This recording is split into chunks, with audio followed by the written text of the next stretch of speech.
Подготовка за морето. Част 7. Къде е деде?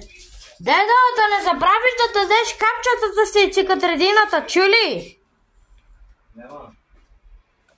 Той каза, че няма да си ги вземем. Глупост си, бал. Ето виж, това е. Ето... Ма той каза, че няма.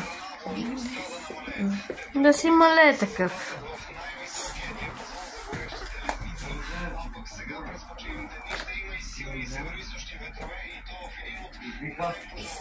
Твоите си!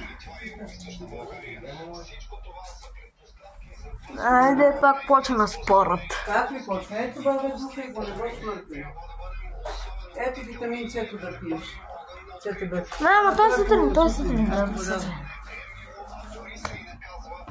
Добре, ще поставим клипа на пак. Да, точно така. Той нищо не. И не си изкараш, дрехата си вземеш. Да, дрехата е хвърлена в букука директно. Тук има 2 плика букуки, това е третия вече.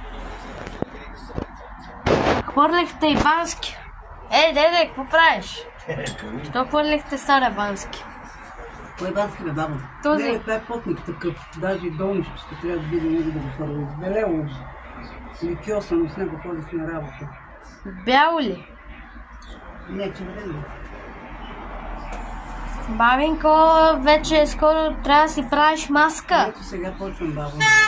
Правя маска да си къпа косата да се раза. Да.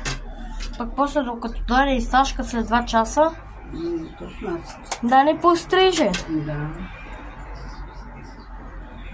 Точно, хайде пуши цигарата и те чакаме. Не хвърли ли така, Да бе, постриже един трол. И ти се запостриш. И дедо е за пострижка. Да. Ето го хубавия кадър. Гледай какво слънчево. 30 няколко градуса. Майко мила. Баба, ще снимам и кадъра, който ти си правиш маската. Майко мила. Верно. Да, трябва. Де да слага ли спрея? Против изгарянето. Взел ли го е? Не! Дедо забравил.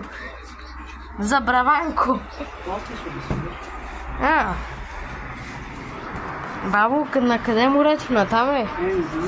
Да, натам е. Ще те метна.